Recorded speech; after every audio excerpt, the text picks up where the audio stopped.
और चलिए फटाफट अंदाज में कुछ खबरें देख लेते हैं। अलवर में राजकीय गौरी देवी महाविद्यालय में अंतर्राष्ट्रीय मानव अधिकार दिवस के उपलक्ष्य में शनिवार को व्याख्यान कार्यक्रम आयोजित किया गया, जिसमें प्रोफेसर पीएन बैरवा द्वारा मानव के अधिकारों को लेकर छात्राओं को जानकारी दी गई। श्रीगंगानगर में भारतीय जनता पार्टी द्वारा 4 दिसंबर रविवार से शुरू हुई जन आक्रोश रथ यात्रा 7वें दिन भी जारी रही, जहां चौपाल के जरिए भाजपा पदाधिकारियों ने आमजन से संवाद किया। अलवर महावीर इंटरनेशनल के अलवर केंद्र की ओर से सुबह 10 से दोपहर 2 बजे तक शांति कुंज स्थित आचार्य स्थित चिकित्सालय में निःशुल्क जोड़ रोग परामर्श शिविर का आयोजन किया गया। श्रीगंगानगर के सूरतगढ़ में चक्का जाम की चेतावनी के बाद प्रशासन के द्वारा इंदिरा सर्किल पहुंचकर निर्माण कार्यों का जायजा लिया गया और 15 दिन में व्यवस्था में सुधार करने का भरोसा दिया गया। राहुल गांधी की भारत जोड़ो यात्रा बूंदी जिले में प्रवेश करने के साथ ही कोटा सवाई माधोपुर मार्ग पर संचालित रोडवेज बसों का मार्ग परिवर्तन कर दिया गया। श्रीगंगानगर के श्रीकरणपुर में स्वर्णकार समाज उत्थान हेतु सोनार समाज कल्याण बोर्ड का गठन करने की मांग को लेकर स्थानीय स्वर्णकार समाज ने तहसीलदार को मुख्यमंत्री के नाम ज्ञापन सौंपा। श्रीगंगानगर जिला कलेक्ट्रेट सभागार में नार्को कोऑर्डिनेशन सेंटर की जिला स्तरीय कमेटी की बैठक जिला कलेक्टर सौरभ गोस्वामी की अध्यक्षता में हुई। बैठक में जिला कलेक्टर ने नशीले और मादक पदार्थों के खिलाफ कार्रवाई के साथ साथ जिले में संचालित नशा मुक्ति केंद्रों के प्रभावी रूप से निरीक्षण के निर्देश दिए। नगर निगम कोटा दक्षिण के भवन में पीछे बस्ती में गंदा पानी सड़कों पर आ गया, जिसके कारण स्थानीय लोगों को भारी परेशानी का सामना करना पड़ रहा है। कोटा में बेटी के ससुराल में शादी समारोह के दौरान एक 46 वर्षीय महिला की संदिग्ध अवस्था में मौत हो गई। अचानक हुई मौत से शादी की खुशियां मातम में बदल गई। मंत्री शांति धारीवाल शनिवार को नदी पार क्षेत्र के बलतिया में क्षेत्रवासियों के बीच पहुंचे तो उन्होंने बाली क्षेत्र में आधारभूत सुविधाओं सहित अन्य विकास कार्यों का जिक्र करते हुए कहा कि मैं चुनाव विकास के मुद्दे पर लड़ता हूं। भिक्षावृत्ति मुक्त उदयपुर अभियान को लेकर राष्ट्रीय मानवाधिकार और बाल विकास ट्रस्ट की ओर से लेक सिटी में 42 बच्चों और युवाओं का रेस्क्यू कर पुनर्वास किया गया। हनुमानगढ़ फायरिंग मामले में पुलिस ने बीकानेर से एक आरोपी को दस्तयाब किया है और 2 अन्य आरोपियों की भी शिनाख्त हुई है। दोनों को पकड़ने के लिए पुलिस की टीमें जुटी हुई हैं। वारदात में इस्तेमाल बाइक को बरामद कर लिया गया है। राज्य सरकार ने आगामी बजट की तैयारियों पर जोर शोर से तैयारियां शुरू कर दी हैं। आगामी बजट में उद्योग और व्यापार जगत को राहत देने के लिए प्रदेश भर के कारोबारियों से सुझाव आमंत्रित किए गए। राजस्थान के आगामी दूसरे कृषि बजट में सर्वाधिक संतरा का उत्पादन करने वाले झालावाड़ क्षेत्र के किसानों ने ज्ञापन सौंपा। सब्जियों को प्राकृतिक आपदा के कारण होने वाले नुकसान की भरपाई के लिए किसानों को मुआवजा देने की मांग की गई। बीकानेर के महाजन फायरिंग फील्ड रेंज में भारतीय सेना और ऑस्ट्रेलिया की सेना के संयुक्त युद्धाभ्यास ऑस्ट्रा हिंद 2022 का समापन हुआ। युद्धाभ्यास के आखिरी दिन दोनों देशों के सेनाओं ने आतंकवाद से लड़ने का लाइव डेमो दिया। चौमू के गोविंदगढ़ में गंदे पानी का जोहड़ लोगों के लिए परेशानी का सबब बना हुआ है। गंदे पानी के जोहड़ में गिरने से गाय की मौत हो गई। बाड़मेर में अंतर्राष्ट्रीय भारत पाक बॉर्डर की सुरक्षा में तैनात सीमा सुरक्षा बल के जवान की अचानक तबियत बिगड़ने से मौत हो गई। घटना की जानकारी मिलते ही ग्रामीण थाना पुलिस मौके पर पहुंची और शव को कब्जे में लेकर जिला अस्पताल की मोर्चरी में रखवा दिया। जोधपुर में मुख्यमंत्री अशोक गहलोत की घोषणा पर त्वरित अमल करते हुए भूंगरा सिलेंडर हादसे से प्रभावितों को शनिवार को महात्मा गांधी अस्पताल में आर्थिक सहायता प्रदान की गई। टोंक के मालपुरा में बीजेपी की जन आक्रोश रैली का विरोध। बीजेपी कार्यकर्ताओं ने दिखाए काले झंडे। कांग्रेस और सचिन पायलट जिंदाबाद के नारे लगाए गए।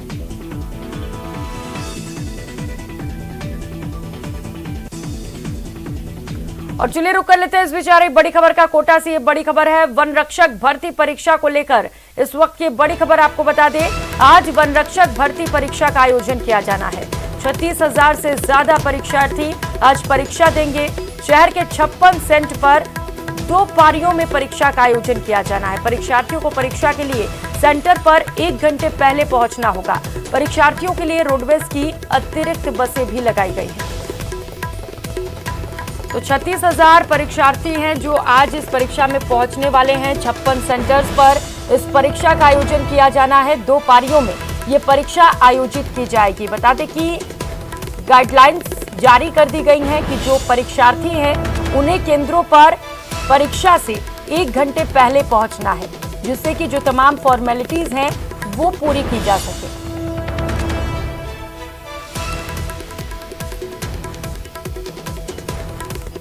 कोटा से इस वक्त की बड़ी खबर, जहां पर आज वन रक्षक भर्ती परीक्षा का आयोजन हो रहा है। इसे लेकर तमाम तैयारियां प्रशासन की ओर से पूरी की गई हैं। रोडवेज के लिए अतिरिक्त बसें लगाई गई हैं, क्योंकि अक्सर हम देखते हैं जब परीक्षा होती है तो जो परीक्षार्थी होते हैं उन्हें ट्रांसपोर्ट नहीं मिल पाते हैं, जिसके कारण उन्हें परेशानियां होती हैं। और ऐसे में अतिरिक्त ट्रांसपोर्ट की व्यवस्था भी की गई है, जिससे लोग समय पर केंद्रों पर पहुंच सकें। और कोटा से सहयोगी ओम प्रकाश सीधे हमारे साथ जुड़ चुके, उन्हीं के पास चलते हैं और ज्यादा जानकारी लेंगे। ओम प्रकाश, कितनी तैयारियां वहां पर?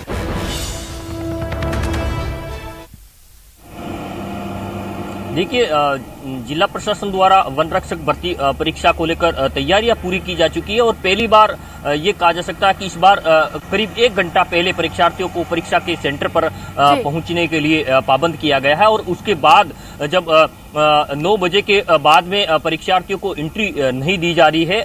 करीब 36,000 परीक्षार्थियों का कोटा में नामांकन है और 56 सेंटर पर यह परीक्षा आयोजित हो रही है। जेडीबी कॉलेज के बाहर की तस्वीरें हम आपको दिखाना चाहते हैं। यहाँ कुछ परीक्षार्थी क्योंकि 9 बजे के बाद आए हैं, लेकिन अब उनको फिलहाल ये कहा जा सकता है कि एंट्री नहीं दी जा रही है। ये तस्वीर हम आपको दिखाना चाहते हैं। ये परीक्षा सेंटर जो है उनके बाहर ये खड़े हैं, ये अपील कर रहे हैं, आग्रह कर रहे हैं कि हमें अंदर जाने दिया जाए, लेकिन क्योंकि पहले से ही नियम बता दिया गया था कि परीक्षा जो शुरू होने के 1 घंटे पहले तमाम परीक्षार्थियों को अंदर प्रवेश दिया जाएगा, उसके बाद में एंट्री नहीं है। इसीलिए ये जो बाहर परीक्षार्थी खड़े हैं इनको अब एंट्री नहीं दी जा रही। पुलिस का जाब्ता यहाँ तैनात किया गया है और अंदर जो तस्वीरें हैं वो तस्वीरें ये कहा जा सकता है कि हम अंदर की तस्वीर दिखाएं। वहां लंबी लंबी कतारें जो है वो लगी हुई है और यहाँ जो ये परीक्षार्थी है इनको फिलहाल अंदर एंट्री नहीं दी जा रही है, क्योंकि इस तरह की पहले ही परीक्षार्थियों को सूचना दे दी गई थी कि 1 घंटे पहले जो है परीक्षार्थियों को सेंटर पर पहुंचना होगा। ये कहा जा सकता है कि ये तमाम परीक्षार्थी अब फिलहाल परीक्षा से जो लोग लेट आए हैं, जरा उनसे बातचीत करने की कोशिश करिए कि आखिर देरी कैसे हो गई, क्योंकि अतिरिक्त जो यातायात की सुविधाएं हैं वो भी प्रशासन की ओर से दी गई थी, फिर कहाँ दिक्कतें आ गई, पूछिए जरा। आपसे जानना चाहते हैं, क्या एग्जाम में लेट हो गए थे आप? जी सर, वो क्या है ना, बेबी की थोड़ी सी तबीयत खराब हो रही है तो इस वजह से थोड़ा लेट हो गया। आप इनके साथ छोटे बच्चे के साथ भी आए, क्या लेट कैसे हो गए? हम तो निकल ही रहे थे वहाँ से घर से।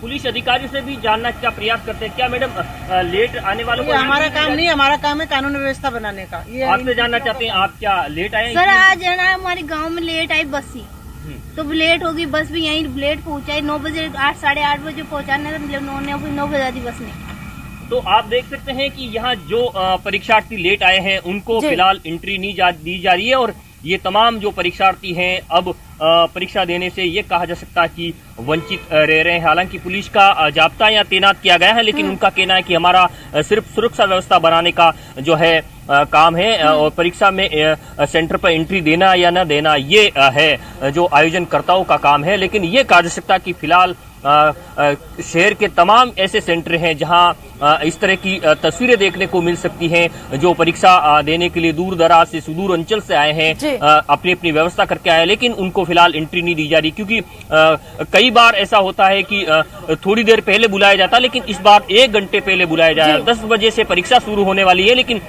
9 बजे ही ये गेट बंद कर दिया गया है। इसके लिए पहले से सूचना दे दी गई है। तो ये कहा जा सकता है कि न केवल महिला परीक्षार्थी बल्कि पुरुष और सुदूर अंचल से आए हुए तमाम परीक्षार्थियों को जो लेट आए हैं उनको आज परीक्षा से वंचित रहना पड़ रहा है। पहले ही जारी कर दी गई थी इसे लेके कि आपको 1 घंटे पहले परीक्षा केंद्रों पर पहुंचना है। इसके बावजूद अगर परीक्षार्थी लेट से पहुंचते हैं तो उनकी ओर से ये लापरवाही है। लेकिन कुछ लोग ये भी बता रहे हैं ओम प्रकाश की जो बसेस थी वो लेट चली, सरकारी बसें थी, क्या यातायात को लेकर भी दिक्कतें आ रही हैं? इसे लेकर जरा सवाल अगर पूछ सके तो।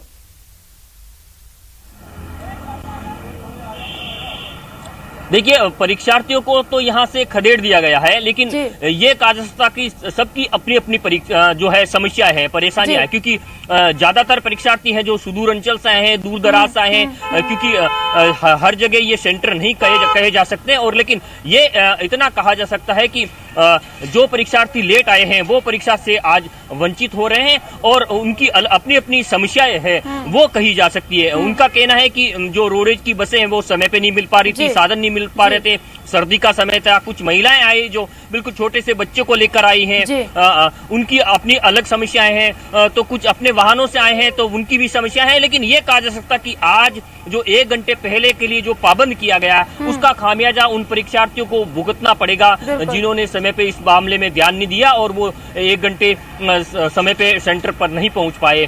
फिलहाल ये कहा जा सकता कि ये तस्वीर जेडीबी कॉलेज के बाहर की नहीं है, इसके अलावा भी तमाम ऐसे सेंटर पर से सूचना मिल रही है कि इक्के दुक्के परीक्षार्थी वहां भी देरी से पहुंच रहे हैं और ये कहा जा सकता कि आज परीक्षा देने वाले परीक्षार्थियों की संख्या भी कम होगी, क्योंकि कई परीक्षार्थी बाहर ही इंतजार कर रहे हैं, परेशान हो रहे हैं और ये कह रहा है वो अपनी जो गलती पे पछतावा कर रहे हैं कि खास हम भी समय पे पहुंच जाते। हालांकि 9:05 तक जो है गेट पर एंट्री दी गई, लेकिन अभी भी परीक्षार्थियों को हम और तस्वीरें दिखाना चाहते हैं। कुछ और परीक्षार्थी यहाँ आ गए हैं, वो जो अभी भी परीक्षा के बाहर सेंटर के बाहर खड़े हैं, ये तस्वीर हम आपको दिखाना चाहते हैं। ये अभी पुलिस कर्मियों के पास में खड़े हैं, ये क्योंकि परीक्षा नहीं दे पा रहे हैं। तो दूसरी एक और तस्वीर हम आपको दिखाना चाहते हैं सड़क की इस ओर, यहाँ भारी संख्या में यहाँ भी परीक्षार्थी हैं, इनसे भी कुछ परीक्षार्थियों से बातचीत करना चाहते हैं, क्योंकि ये परीक्षार्थी जो आए हैं लेट, ये भी परीक्षा देने से वंचित रह रहे हैं, शायद यही कारण है। क्या आप परीक्षा देने आए हैं?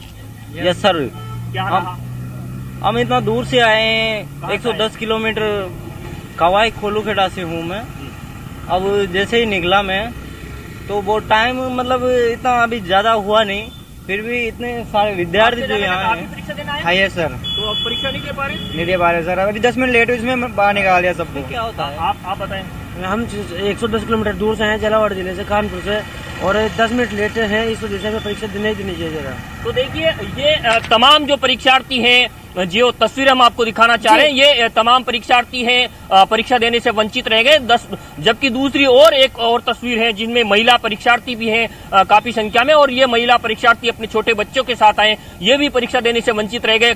कुल मिला के ये कहा जा सकता है कि जो 1 घंटे का समय पे जो नहीं आए वो तमाम परीक्षार्थी फिलहाल परीक्षा देने से वंचित रह रहे हैं। हालांकि पुलिस कर्मियों से आग्रह कर रहे हैं, अपील कर रहे हैं, लेकिन इनका कहना है कि सिर्फ इनका व्यवस्था बनाने का काम है और परीक्षा देना या न देने का जो आयोजन करता हो कि ये जो है वो उनकी ड्यूटी है। लेकिन फिलहाल ये कहा जा सकता कि ये जो तस्वीरें हैं शहर के तमाम 56 सेंटर जो आयोजित हो रही उन सभी सेंटर पर इक्का दुक्का परीक्षार्थी मिल जाएंगे, लेकिन यहाँ जो है भीड़ काफी संख्या में है और ये कहा जा सकता है कि जो परीक्षा देने वाले परीक्षार्थियों की संख्या होगी वो आज बहुत ही कम मानी जाएगी, क्योंकि अभी भी लगातार परीक्षार्थी हैं वो आ रहे हैं और जो है पुलिस कर्मियों से गुहार लगा रहे हैं कि हमें अंदर प्रवेश दिया जाए, क्योंकि हमने साल भर मेहनत की है, हमारा भविष्य अंधकार में हो जाएगा। ये तमाम तरह की गुहार लगा रहे हैं, अपील कर रहे हैं, लेकिन लेट किया है इन लोगों ने तो उसका खामियाजा भी उन्हें ही भुगतना पड़े शायद। बहुत शुक्रिया आपका इन तमाम जानकारियों के लिए। और फिलहाल यहाँ वक्त चला एक छोटे से ब्रेक, लौटेंगे फौरन।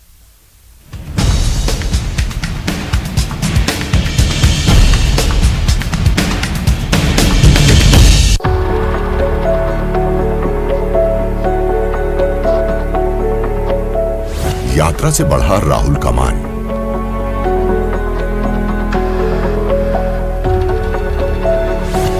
एसेट वाले बयान से संभाला राजस्थान। मैं इसमें जाना नहीं चाहता हूं कि किसने क्या कहा, ठीक है।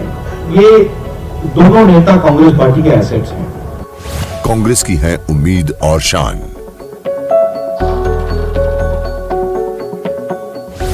चुनाव में मिलेगा मेहनत का इनाम। व्यक्ति विशेष देखिए आज रात 8 बजे।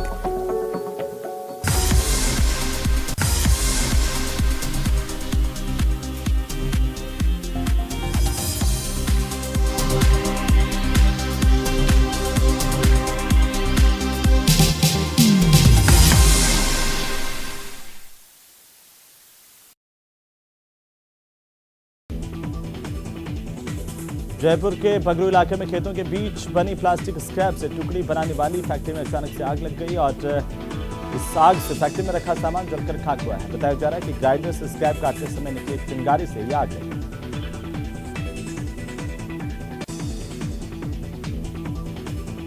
अजमेर के केसरगंज इलाके में रेडीमेड कपड़ों के दुकानदार को शातिर ठग ने नए नोटों की गड्डियां देने का लालच दिया और उससे 10,000 रुपए लेकर के भाग गया। कोटा के राजनगर इलाके में छेड़छाड़ का विरोध करना एक परिवार को भारी पड़ गया। पड़ोसी ने लाठी और सरिये से हमला कर दिया। हमले में 2 सगे भाई और उसकी मां घायल हुए हैं। अलवर के रैनी थाना इलाके के टहटड़ा गांव में जमीनी विवाद को लेकर लाठी भाटा जंग देखने को मिली और जमीनी विवाद को लेकर के लाठी डंडों से एक परिवार पर हमला किया गया, जिसमें एक महिला और उसके पति को गंभीर चोटें आई। दौसा के सदर थाने में सरकारी नौकरी दिलाने के बहाने ठगी करने के एक मामले को लेकर प्रिंसिपल और खुद परिवादी को ही पुलिस ने गिरफ्तार कर लिया। वहीं इस मामले में विधायक और आईएएस को दोषी नहीं माना। प्रतापगढ़ के मंगरोड़ा लैंपस के चुनाव में कांग्रेस समर्थित उम्मीदवारों को जीतने पर विधायक रामलाल मीणा ने सभी का माल्यार्पण कर स्वागत किया। राजसमंद जिले में चारभुजा कस्बे में पेयजल संकट को लेकर सैकड़ों की तादाद में ग्रामीणों ने बस स्टैंड पर इकट्ठा हुआ करके जलदाय विभाग और प्रशासन के खिलाफ जोरदार नारेबाजी की। उदयपुर में एक चोर का दांव उल्टा पड़ गया। चोर आया तो था बैलों को चुरा कर ले जाने, लेकिन पकड़ा गया। ग्रामीणों ने जमकर चोर की पिटाई की और फिर चोर को पुलिस के हवाले कर दिया। पूरा मामला कोटड़ा थाना इलाके के चारनी गांव का है। आगामी 12 दिसंबर को सवाई माधोपुर जिले में भारत जोड़ो यात्रा की तैयारियों को लेकर के युद्ध स्तर पर ये तैयारियां जारी है। राहुल गांधी के यात्रा के बीच में ठहराव, रात्रि विश्राम स्थल और यात्रा मार्ग को भी पूरी तरह से दुरुस्त किया जा रहा है। उधर जोधपुर में बीजेपी महामंत्री और प्रदेश प्रभारी अरुण सिंह महात्मा गांधी अस्पताल पहुंचे, जहां पर घुंगरा गांव में हादसे में झुलसे लोगों और उनके परिजनों से उन्होंने मुलाकात की है, उनका हालचाल जाना। जोधपुर के एयरफोर्स चौराहे और नीरज बस स्टैंड चौराहे का बहुत जल्द कायाकल्प होने वाला है। यहां पर करीब 10 करोड़ रुपए से इन दोनों चौराहों का विकास होगा। इसके लिए नगर परिषद की ओर से कार्यादेश जारी कर दिए गए हैं। धौलपुर के मनिया में 2 पक्षों में मोबाइल चोरी को लेकर के हो रहे झगड़े में गोलीबारी हुई। दरअसल 2 पक्ष में मोबाइल चोरी को लेकर के विवाद हुआ और इसके बाद एक पक्ष के लोगों ने दूसरे पक्ष के घर पर पहुंच करके पथराव किया और फायरिंग की। नागौर के पाचोड़ी में जमीन विवाद को लेकर के एक युवक पानी की टंकी पर चढ़ गया और जमकर हंगामा किया। दरअसल प्रभात सिंह नाम के युवक का आपसी पारिवारिक विवाद से ये परेशान था। समझाइश के बाद युवक टंकी से नीचे गिरा। झालावाड़ जिले के महाराजपुरा गांव के सरकारी स्कूल परिसर में भाजपा की जन आक्रोश यात्रा के कार्यक्रम में ग्रामीणों और छात्रों को भाजपा को वोट देने की शपथ भी दिलवा दी गई।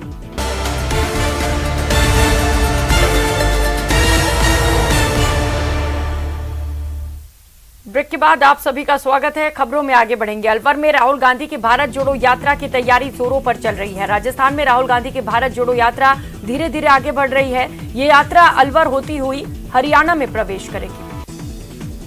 श्रीगंगानगर के अनूपगढ़ में 5 दिनों से चल रहा पार्षदों का धरना खत्म हुआ। नगर पालिका कर्मियों की पेन डाउन स्ट्राइक प्रशासन की समझाइश के बाद खत्म हुआ। बीजेपी प्रदेश अध्यक्ष सतीश पूनिया सीकर के फतेहपुर में बीजेपी की जन आक्रोश यात्रा में शामिल हुए। इस दौरान सतीश पूनिया ने कांग्रेस पर निशाना साधा। आगामी 12 दिसंबर को सवाई माधोपुर जिले में भारत जोड़ो यात्रा को लेकर तैयारियां युद्ध स्तर पर चल रही हैं। राहुल गांधी की यात्रा के बीच में ठहराव, रात्रि विश्राम स्थल और यात्रा मार्ग को दुरुस्त किया जा रहा है। झालावाड़ जिले के मनोहर थाना क्षेत्र के महाराजपुरा गांव के सरकारी स्कूल परिसर में भाजपा की जन आक्रोश यात्रा का कार्यक्रम आयोजित किया गया। इस दौरान मनोहर थाना से भाजपा विधायक गोविंद राजपुरिया की मौजूदगी में भाजपा नेताओं और कार्यकर्ताओं ने स्कूल परिसर में कार्यक्रम का आयोजन किया। पोखरण के खटीक समाज को राजस्थान सरकार के कैबिनेट मंत्री शाले मोहम्मद ने बड़ी सौगात दी। मंत्री के पोखरण पहुंचने पर उनका स्वागत किया गया। मंत्री ने खटीक समाज के लिए 21 लाख की लागत से लाइब्रेरी और व्यायामशाला का शिलान्यास किया। जिलों की नगरी उदयपुर में केरल राज्य के पालाकट जिला परिषद के प्रमुख, उप प्रमुख और परिषदों के सदस्य उदयपुर पहुंचे। इस दौरान उदयपुर जिला परिषद में उदयपुर जिला प्रमुख ममता कुंवर और अधिकारियों द्वारा सबका मेवाड़ी अंदाज में स्वागत किया गया। इस बुलेटिन में फिलहाल इतना ही। नमस्कार।